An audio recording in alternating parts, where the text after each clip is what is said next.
Bank reconciliation statement, ছোট করে আমরা বলি BRS।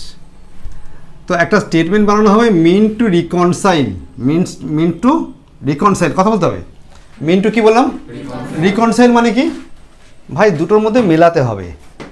অমিতাভ বচ্চন বেশি লম্বা না শাহরুখ খান বেশি লম্বা, মিলিয়ে দেখলাম কে বেশি লম্বা বেরোলো? অমিতাভ বচ্চন। কতটা লম্বা বেরোলো, কেন লম্বা বেরোলো, বেশি করে কমপ্লেন খেয়েছি, কজেস এটাকে খুঁজে বার করো, রাইট? আর আমি কি করলাম, অমিতাভ বচ্চনের পায়ের দিক থেকে একটু কেটে দিলাম, তাহলে কার সঙ্গে সমান হয়ে গেল? শাহরুখ খানের সঙ্গে সমান হয়ে গেল। এই যে this is called reconciliation, nothing else. তাহলে this is a statement mean to reconcile. किसको रिकॉन्साइल करेगा ना, बैंक को रिकॉन्साइल करेगा। ব্যাংকে রিকনসাইল করার দরকার লাগছে কেন? কারণ ব্যাংকে দুটো ব্যালেন্স পাওয়া যায়, দুটো বই রাখা হয় আর দুটো ব্যালেন্স পাওয়া যায়। ব্যাংকের হিসেবে কটা বই রাখা হয়? দুটো বই। একটা বই ক্যাশবুকের ব্যাংক কলম, ক্যাশবুকের ব্যাংক কলম, আর একটা হচ্ছে পাসবুক, যেটা ব্যাংক রাখে আমাদের টাকা হিসেব। তাহলে আমার হিসেব রাখে কে? ব্যাংক। কিসে রাখে? পাসবুকে রাখে। কিসে রাখে? পাসবুকে রাখে। তাহলে আমার হিসেবে যে টাকা থাকার কথা পাসবুকে সেটাই থাকার কথা। তাহলে আমার ব্যাংক কলমে যে টাকার ব্যালেন্স দেখানো উচিত সিডি, ওর ব্যালেন্স কলমে ওর পাসবুকেও সেই ব্যালেন্সটাই থাকার কথা, নাকি থাকার কথা না? তো তখন আমি দেখলাম কোনো কারণের জন্য দেখা গেল যে এই দুটো ব্যালেন্সের মধ্যে একটা ডিফারেন্স হয়ে গেছে। কোন দুটো ব্যালেন্স?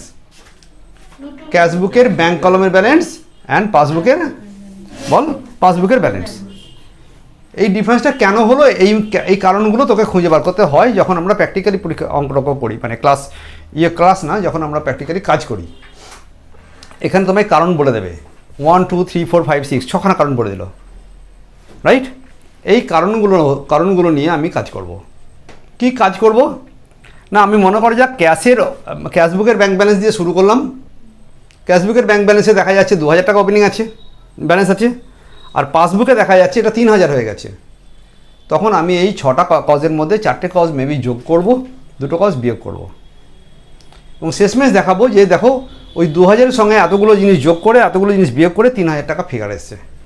এই দেখানোর জন্য যে স্টেটমেন্টটা তাকে বলে ব্যাংক রিকনসিলিয়েশন স্টেটমেন্ট। পরিষ্কার একদম? তত্ত্বটা বোঝা গেছে, থিওরিটা বোঝা গেছে? হ্যাঁ, তাহলে আমি একটা ব্যাংক রিকনসিলিয়েশন স্টেটমেন্ট বানাবো। আমি একটা ব্যাংক রিকনসিলিয়েশন স্টেটমেন্ট বানানোর জন্য এরকম দুটো কলম করা হবে। উপরে লেখা হবে BRS bank reconciliation statement as on a particular date. ধরা যাক আমি 31/12/2020 বানাচ্ছি, 31/12/2020 ডেটের জন্য ব্যাংক রিকনসিলিয়েশন বানাচ্ছি। আমার কাছে একটা ব্যালেন্স দেওয়া থাকবে। তো মনে কর এখানে লেখা হলো balance as per cashbook. As per কি বললাম? অ্যাজ পার ক্যাশবুকে আমার কাছে দেখানো আছে কত টাকা? ধর 2000 টাকা দেখানো আছে। এবার তোকে অঙ্কের মধ্যে 4-5টা লাইন লেখা থাকবে। এই 4-5টা লাইনের মধ্যে কিছু জিনিস কয়েকটা অ্যাড হয়, একটা দুটো অ্যাড হলো, আর কয়েকটা হবে কি লেস। এইটা তাহলে আমি বুঝবো কী করে যে স্যার কোনটা অ্যাড হবে কোনটা লেস হবে, এটা জানতে পারলেই হবে। তখন আমি বলেছি দুটো মেথডকে চিন্তা করি, একটা অমিতাভ বচ্চন শাহরুখ খান পদ্ধতি, মানে দুজনকে নিয়ে দেখবো কে বেশি কে কম। যে বেশি সেখান থেকে কী করবো, মাইনাস করবো, তো কমে পৌঁছে যাবো। যদি কম হয় তো প্লাস করবো, তো বেশিতে পৌঁছে যাবো। কোনো অসুবিধা কিছু এইটুকুতে? এটা করতে গেলে অনেকটা কষ্ট হয়, সেই জন্য আমি একটা সহজ বুদ্ধি বানিয়েছি। এটাকে বলেছিলাম রিভাইজড ক্যাশবুক মেথড। কি বললাম? একটা রাফে একটা রিভাইজড ক্যাশবুক করো, RCB, রিভাইজড ক্যাশবুক। একটা রিভাইজড ক্যাশবুক আমি বানানোর চেষ্টা করছি, রাইট? তো এইটা হচ্ছে অরিজিনাল কাজ, কিন্তু এটা রাফ কাজ, মনে থাকবে? তাহলে আমি একটা রিভাইজড কি বানাচ্ছি বল? রিভাইজড ক্যাশবুক বানাচ্ছি। এই রিভাইজড ক্যাশবুকের একটা দিকটা অ্যাড হবে, এদিকে এলে সেগুলো অ্যাড হবে, এদিকে গেলে বিয়োগ হবে, এটা হতে পারে। অথবা এদিকটাতে যোগ হতে পারে, এদিকটাতে বিয়োগ হতে পারে। যেমন হবে সিচুয়েশন ওয়াইজ আমি রুল ফ্রেম করে রুল বলে দিয়ে বলবো যে দেখো এখান থেকে এটা অ্যাড হলো, এটা লেস হলো। তাহলে এইভাবে একটা রিভাইজ ক্যাশবুক করতে গেলে আমি পার্টিকুলার 3-4টে সেট অফ রুল বানিয়েছি। সেই রুলগুলো শিখতে হবে, মুখস্থ করে ফেলতে হবে একদম। রুল নাম্বার 1 কি বললাম? ধরে যাক জায়গাটা একটু ছোট হয়ে যাচ্ছে, ঠিক আছে, কি আর করা যাবে। রুল নাম্বার 1 হচ্ছে put the balance. Rule number 1-এ কি বললাম বল? Put the balance. Rule number 1 হচ্ছে পুট দ্য ব্যালেন্স। কি বললাম? বলে তাড়াতাড়ি করে। Put the balance. কি বললাম বল? বারবার 5 বার বল। Put the balance. কোয়েশ্চেন হচ্ছে পুট দ্য ব্যালেন্স, তার ব্যালেন্স পুট করবো তো, ব্যালেন্সটা এদিকে বসাবো না এদিকে বসাবো? বড় চিন্তা হয়ে গেল যে ব্যালেন্সটা আমার কোন দিকে বসাবো, এদিকে বসাবো না এদিকে বসাবো। যদি নর্মাল ব্যালেন্স হয়, ফেভারেবল ব্যালেন্স হয়, তাহলে এদিকে বসাবো। যদি ওভারড্রাফট ব্যালেন্স হয় তো কোন দিকে বসাবো? এদিকে বসাবো। মাইনাস না, এদিকে বসাবো। আমি একটা রাফ ক্যাশবুক বানিয়েছি, টি কেটে নিয়েছি খাতার নিচের দিকে ছোট করে, সেখানে আমি পুট দ্য ব্যালেন্স করলাম। ক্যাশবুকে যেমন করে ব্যালেন্স বসায় সেরকম করে ব্যালেন্স বসালাম। কোনো অসুবিধা করার জন্য আমি ভাবতে যাবো না এটা ক্যাশবুক দিয়েছে না পাসবুক দিয়েছে না কি দিয়েছে। ব্যালেন্স দিলেই আমি একটা সেটা ফেভারেবল না ওডি সেটা দেখবো আর কাজ করব। চলবে? 2 নম্বর, এই 1-এর 2 নম্বর রুলটা, 2 নম্বর না 1-এর, এটা হলো এ রুল, এটা 1-এর B rule. Right as per CB or PB beside. PB কি লিখলাম বল? বিসাইড। ভাই এই যে তুমি লিখেছো না ব্যালেন্সটা, তার মানে আমি যদি ফেভারেবল ব্যালেন্স হতো তো 2000 টাকা লিখেছি তো, এর পাশে কি লিখে নিবি? সিবি লিখে নিলি, এর পাশে সিবি লিখে নিলি, রাইট? যদি এটা সিবি না হয়ে পিবি দিয়ে বলতো তাহলে পাশে পিবি লিখতাম।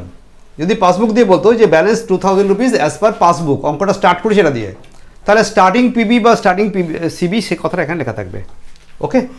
রুল নাম্বার সিতে হচ্ছে সিবি প্লাস আর পিবি মাইনাস। এই রুলটুকু বোঝা গেল কিনা? তোরা বুঝতে পারলি না? আমি বুঝিয়ে দিই। মনে কর আমি একটা রাফ ক্যাশবুক এখানে আরেকবার আঁকছি, হ্যাঁ, ছোট করে দিলাম। রাফ ক্যাশবুক করছি এখানটা একবার। আমাকে বলে দিয়েছে যে ব্যালেন্স অ্যাজ পার, অঙ্ক কোশ্চেনটা যেখানে বলেছে সেখানে বলা আছে balance as per cashbook rupees 2000 টাকা। এটা লাইনটা দেওয়া আছে কোশ্চেনে। তাহলে আমি কোথায় কোন দিকে ব্যালেন্স বসাবো? Put the balance. আমার তো ওয়ার্ডটা বলে দেয়নি, তাহলে আমি put the balance, first rule হলো put the balance. Right CB or PB, এটা কিসে দিয়ে দিয়েছে? তা right CB or PB beside বলেছিলাম, আমি সিবি লিখে নিলাম। থার্ড রুলে কী বলছিলাম? CB plus PB minus. ভাই এদিকটা প্লাস হবে এদিকটা মাইনাস হবে, যেহেতু সিবি লেখা আছে। যদি এটা পিবি লেখা থাকতো তাহলে কী করতাম?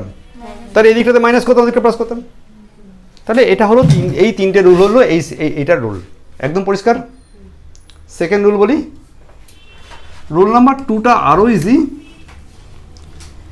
এই যে কজগুলোকে পাচ্ছিলাম না, কজেসগুলো, এই কজেসগুলো দুটো ভাই আছে। একটা হচ্ছে ক্যাশবুকে গেছে কিন্তু পাসবুকে যায়নি। এই যে তফাৎটা হলো, এখানে 2000 ওখানে 3000 হচ্ছে না, কেন হয়েছে? কারণ নিশ্চয়ই ক্যাশবুকে যেটা ডেবিটে আছে পাসবুকে সেটা ক্রেডিটের দিকে সবটা যায়নি। আমি দিয়েছিলাম 2500 টাকা, ওরা লিখেছে 2000 টাকা। তাহলে কোথায় লেখা নেই? পাসবুকে লেখা নেই। তাহলে it is there in the cashbook but not in the passbook. কি বললাম বল? कैशबुक में है लेकिन पासबुक में नहीं है। তাহলে এটাকে আমি ছোট করে বলেছি নট ইন পিবি। ছোট করে কি বললাম? আমার রুল হচ্ছে নট ইন, ভাই পাসবুকে নেই, পাসবুকে লেখা হয়নি। আমি পাসবুক আর ক্যাশবুকটা কম্পেয়ার করে দেখলাম পাসবুকেটা যায়নি, তখন রিভার্স এন্ট্রি করতে হবে। কি করতে হবে? কি করতে হবে? Reverse entry, make reverse entry, make rule. তাহলে বল কি লিখলাম? Not in PB make reverse entry. এই রুলটা 3বার বল, বলে তাড়াতাড়ি করে। Not in PB make reverse entry, not in PB make, আরে তাড়াতাড়ি করে, জোরে জোরে। Not in PB make reverse entry বলো। Not in PB make reverse entry. তো রিভার্স এন্ট্রি কী করে হয়? আরে যেদিকে আছি তার উল্টো দিকে যাওয়াকে রিভার্স বলে, যেদিকে আছি তার উল্টো দিকে যাওয়াকে রিভার্স বলে। তখন আমি বললাম যে এই রিভার্স এন্ট্রিওয়ালা কেসগুলো আবার দুরকম হয় দেখেছি। একটা ডিপোজিট করেছিলাম ব্যাংকে যায়নি, আর একটা চেক ইস্যু করেছিলাম কিন্তু ওটা ব্যাংকে যায়নি। মনে কর আমি ডিপোজিট করেছিলাম, সেই চেকটা ছিল, কোন একটা চেক ডিপোজিট করেছিলাম, সেই চেকটা ছিল চেন্নাইয়ের চেক। ওই চেকটা আসতে আসতে 4 দিন 5 দিন 7 দিন সময় লাগবে তো টাকাটা আসতে। এর মধ্যে 31শে ডিসেম্বর রাত 12টা হয়ে গেছে। তাহলে আমি কি দেখতে পাচ্ছি? ক্যাশবুকে জমা দেওয়া আছে কিন্তু পাসবুক এখন দেখাচ্ছে না। একে কি বলি? Not in PB case. And not in PB কেসের এই গল্পটাকে আমরা বলি ডিপোজিট গল্প, যায়নি। তাহলে নর্মালি ক্যাশবুকের ডিপোজিট কোন দিকে থাকে? লেফট সাইডে। আমার ডিপোজিটটা এখানে বসে আছে, অথবা এটাকে অন্য ভাষা বলা হয় পেড ইন। তাহলে আমরা যেটা বলছিলাম যে not in PB make reverse entry, fine. আমি দেখানোর সুবিধার জন্য এই জায়গাটা এখন মুছে দিচ্ছি। নিয়ে আমরা অ্যাডলেস অ্যাকাউন্ট নিয়ে পরে যখন আমরা ফাইনালি অঙ্কটা করবো তখন দেখবো। আপাতত রাফ ক্যাশবুকটুকুর উপরে কাজ হচ্ছে। তাহলে বলেছিলাম যে ব্যালেন্স অ্যাজ পার ক্যাশবুক 2000 টাকা, তখন আমি এখানে ব্যালেন্সটা লিখবো। ফার্স্টে put the balance, then write CB and PB, then plus. This set up rule is over. Then second point is there. Second পয়েন্টে কী দেখতে পাচ্ছি না, কতগুলো কেস আছে যেগুলোকে বলি নট इन पीवी केसेस। कौन সেটা হলো না, कैशबुक में है लेकिन पासबुक में नहीं है, ठीक है। तो पासबुक में जब नहीं है तो আমি কি করব, আমার পদ্ধতি অনুযায়ী আমরা কি করব, রিভার্স এন্ট্রি করব। কি এন্ট্রি করব বল, রিভার্স এন্ট্রি। রিভার্স এন্ট্রি করতে গেলে তোমায় ফার্স্টে জানতে হবে হোয়ার আই ওয়াজ, আমি কোথায় ছিলাম, হোয়ার আই এক্সিস্ট, আমি কোথায় এখন আছি। তো বাবা ডিপোজিট কেসটা কোথায় থাকে, বাঁ দিকে না ডান দিকে? डिपॉजिट केसগুলো लेफ्ट साइडे আছে। अगर इसको रिवर्स करना है तो এটা কোন দিকে যাবে, এদিকে যাবে। তাহলে একটা 2000 টাকার চেক তুমি ডিপোজিট করেছো কিন্তু ব্যাংক এখন ওটাকে ক্লিয়ার করেনি। ওইটা কিনা ওই সাপোজ নিউ ইয়ার থেকে আসতে হবে টাকাটা, তো ইট উইল টেক টাইম না, 10-15 ডেজ টাইম লেগে যাবে। তো এটা নট ইয়েট ক্লিয়ার্ড। তাহলে আমি এই ডিপোজিট কেসটা আমার ক্যাশবুকে এন্ট্রি আছে, পাসবুকে নেই বলে আমি রিভাইজ ক্যাশবুকে কী করলাম, যেহেতু পাসবুকে যায়নি ওর সঙ্গে ইকুইভ্যালেন্সিতে আসতে হবে, তাই এটা আমি রিভার্স করে দিয়ে ওই 2000 টাকার চেকটা আমি এদিকে লিখে দেবো। ওকে, আমি এর নাম দিয়েছি বাঘের গল্প। কী নাম দিয়েছি? সুন্দরবন থেকে রয়্যাল বেঙ্গল টাইগার এনে খাঁচা রেখেছিলাম, খুব লাফাচ্ছে, ও ওখানে যেতেই চাইছে না। কোথায় যেতে চাইছে না? ব্যাংকে। চেকটা কোথায় যাচ্ছে না বল? ব্যাংকে যাচ্ছে না। তাহলে বাঘটা এখানেই খুব লাফালাফি করছে। তখন আমি কি করলাম, দিয়ে ওকে জঙ্গলে ছেড়ে দেয়। তো उसको কী করলাম, উল্টো দিকে রিভার্স করে দিলাম। আবার চলবে কি? এটা বুঝতে কোনো অসুবিধে? কিসের নাম দিলাম এটা, কিসের গল্প দিলাম এটা? বাঘের গল্প, মানে ডিপোজিট গল্প, মনে থাকবে। ফির উল্টো গল্প হলো, চেক ইস্যু করেছিলাম কিনা রোহিত মিশ্রকে। ভাই রোহিত মিশ্র তো অতদিন ঘুমিয়ে থাকে, তো চেক ইস্যু করেছিলাম, আর ও কী করলো, ব্যাংকে যাচ্ছেই না। সেই যে খাটের তলায় রেখে দিয়েছি আর ব্যাংকে যাইনি 1 মাসের মধ্যে চেকটা। তাহলে চেক যখন ইস্যু করেছি আমি তো এন্ট্রি করেছি ক্রেডিট সাইডে ক্যাশবুকে, কিন্তু ওটা কি ব্যাংকে গেল? তাহলে চেक इशू कहानी वो भी बैंक में अभी तक नहीं क्लियर हुआ, ठीक है ना। तो চেক যখন ইস্যু করেছিলাম আমি কোন দিকে লিখেছিলাম বল, আমি কোন দিকে ছিলাম, কোন দিকে? ক্রেডিট। তাহলে ইস্যু কাহিনীগুলো ক্রেডিট সাইডে ছিল। ওকে, ইস্যুটা কোনো সময় ড্রন লেখা থাকে, চেক ড্রন, একই কথা। তাহলে এই যে চেক ইস্যু হয়েছিল এটাকে যদি যখন এখানে যায়নি তখন এটাকেও রিভার্স করতে হবে। Not in PB case. এ কাঁপতে দুলতে এসছে। এটাকে আমি বলেছি কুমির। এটা কুমিরের মুখ, হ্যাঁ, এখানে দাঁত। তাহলে এই কুমিরটা আমার কাছে কী হলো, অশান্তি করছিল, ওকে কোথায় ছেড়ে দিলাম? জলে ছেড়ে দিয়েছি। যা, তাহলে মনে কর এরকম একটা ইস্যু কেস ছিল যেটা 1000 টাকার কেস, আমি 1000 টাকা এখানে এলো। তুই বেটা কী বুঝলি এতক্ষণ ধরে? কিছুই বুঝিসনি, যেটা বুঝেছিস সেটা শুনে নে। এটা হলো একটা বিআরএস। আমার কাছে সিবি ব্যালেন্স কত টাকা দেখানো ছিল, ওপেনিং ব্যালেন্স 2000 টাকা। তাহলে ব্যালেন্স অ্যাজ পার সিবি কত ছিল বল? অ্যাজ পার সিবি ছিল কত? 2000। তুই কিছু জিনিস অ্যাড করবি আর কিছু জিনিস লেস করবি। তো তুই বল তো কোন সাইডটার অ্যাড ছিল? এই সাইডে অ্যাড ছিল তো। তাহলে এখানে ক টাকা অ্যাড পেয়েছি? তাহলে 1000 টাকা একটা কেস তুই অ্যাড করবি এখানে। এইটা রাফে বার করে নিয়ে তুই অ্যাড লিখে দিলে, তুমি আর অমিতাভ বচ্চন আর শাহরুখ খানের কে ভিতে ধরে মাপা দেখার দরকার লাগবে না। 1000 টাকা অ্যাড হলো, এটা কি হয়েছে? লেস না অ্যাড? এটা লেস হয়ে গেছে, তাই না? তো তুমি তখন এই লেস কলমের মধ্যে একটা 2000 টাকা লিখে রাখলে, এরকম লিখে রাখলে চলবে। এই হলো রিভার্স এন্ট্রির কাহিনী। ওকে, এবার গল্পটা হলো অন্যরকম। গল্পটা হলো যে কিছু না কিছু সময় এমন হবে যেখানে পাসবুকে এন্ট্রি হয়ে গেছে কিন্তু कैशबुक एंट्री হয়নি। তাহলে এবার উল্টো হলো, पासबुक में है लेकिन कैशबुक में नहीं है। একে আমি ছোটো করে কী বললাম? Not in CB case. কী বললাম? তাহলে 3 নম্বর রুল কী বললাম? নট ইন কি সিবি। নট ইন সিবির জন্য মেক রিভার্স এন্ট্রি না, মেক এন্ট্রি, মেক আনেওয়ালা এন্ট্রি অথবা নর্মাল ক্যাশবুক এন্ট্রি। কী বললাম? মেক মেক নর্মাল কি এন্ট্রি, নর্মাল এন্ট্রি। আমার দরকার কি আছে, ক্যাশবুকে এন্ট্রি করছি, আবার ক্যাশবুক এন্ট্রি বলার দরকার নেই, মেক নর্মাল এন্ট্রি। তাহলে আমার কাছে আমার ব্যাংকে টাকা জমা দেওয়ার কথা, তোদের ফিস দেওয়ার কথা। তো এমন সময় কঙ্কনার বাবা কি করলো, অনলাইন পেমেন্ট করে দিল। কি করলো, তা অনলাইন পেমেন্ট করে দিল। আমার টাকাটা ক্যাশবুকের পাসবুকে ঢুকে গেল, সঙ্গে সঙ্গে সেকেন্ডের মধ্যে ঢুকে গেল। আজকে এখানে বসে আমার কাছে পেমেন্ট করেছে, স্যার এইমাত্র পেমেন্টটা করলাম, দেখে নেবেন তো। তাহলে টাকা ঢুকে গেল। আমি তখনও পর্যন্ত খাতা খুলে ক্যাশবুকে, আমার ক্যাশবুকে লিখিনি। তাহলে কি কেসটা হলো বল, সিবিতে দেখানো, পাসবুকে দেখানো আছে কিন্তু ক্যাশবুকে দেখানো নেই। তা আমি এটা আনেবালা এন্ট্রি না জানেবালা এন্ট্রি, এটা টাকাটা এলো না গেল, এলে আমি ডেবিটে লিখবো তো। তাহলে এখানে আমার কাছে এখানে কি হতে পারে, একটা হচ্ছে আনেবালা, একটা কামসিন এন্ট্রি, একটা গোজ আউট এন্ট্রি। অত বুঝবো কেন, ছাড় তো। আনেবালা বাংলা হিন্দি में কি বলি, আনেবালা জানেবালা, ঠিক আছে। একটা হচ্ছে কি কামসিন এন্ট্রি, একটা হচ্ছে comes in entry or goes out entry হতে পারে। এই কামসিন কোন দিকে বসে,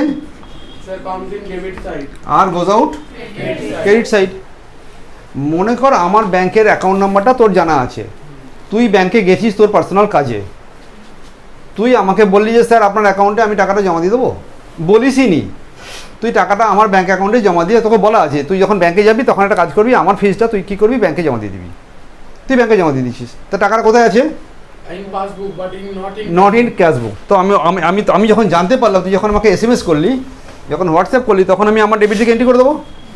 তাহলে কামসিন এন্ট্রিটা কোন দিকে বসবে, এটা ডেবিটে বসবে, এটা ক্রেডিটে বসবে, উল্টো গল্প।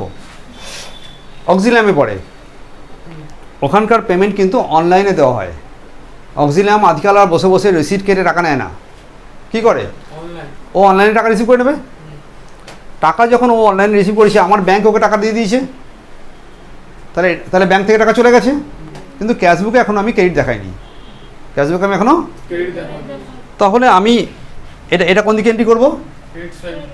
তাহলে এই যে গল্প দুটো বললাম, একটা আনেবালা হলে আমি ডেবিটে লিখে দেবো, একটা ক্রেডিটে লিখে দেবো। তা আমি একটা উদাহরণ নিই। মনে কর আমি 600 টাকা ফিস ও আমাকে দিয়েছে, এই 600 টাকা আমার ডেবিটে বসে গেল। ফিসের গল্পটা, এটা রিসিপ্ট, এটা কি রিসিভ বললাম, এটা ফি রিসিভ করেছি ডাইরেক্টলি, ওকে, ফি রিসিভ করি ডাইরেক্টলি 600 টাকা। টাকাটা এটা প্লাস সাইডে এলো, লেস সাইডে এলো, তাড়াতাড়ি বলবি। তাহলে প্লাস সাইডে গেলে অ্যাড সাইডে একটা 600 টাকা এলো, রাইট।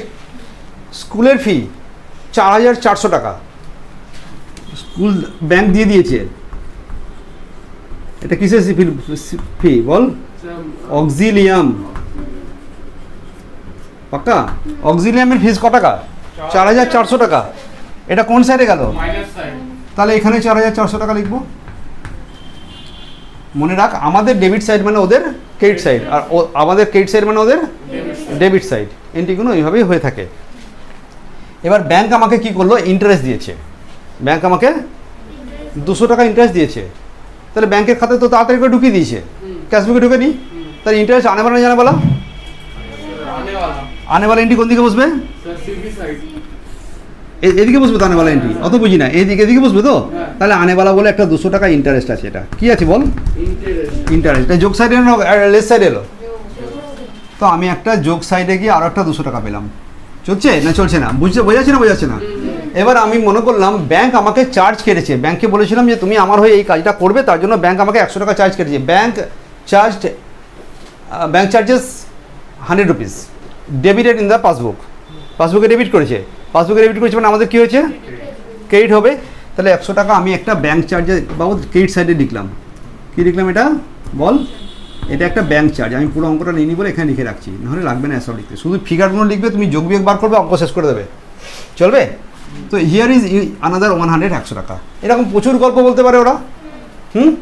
অঙ্কটা শেষ করে দিই। এই তিনটেকে যোগ কর, কত টাকা হলো, 1800 টাকা। এইটা এখানে কত টাকা হয়েছে, 1800 টাকা। তোর আগে কত টাকা ছিল, এখন কত যোগ হলো, 1800, মিলিয়ে কত টাকা হলো। এখন আমার হাতে 3800 আছে, রাইট। এখানে ফার্স্টে ওভারড্রাফট করে দিয়েছি, এই ব্যালেন্সটা 2000 টাকা না, এই ব্যালেন্সটা 10,000 টাকা, চলবে? তাহলে এখানে কত হলো বল? 11,000, এটা হলো 11,800, রাইট? এবার বল এই তিনটে আইটেম মিলে যোগ করে কত হলো? 2,000, 4,000, 6,000, 6,000, 6,500, 6,500 তো?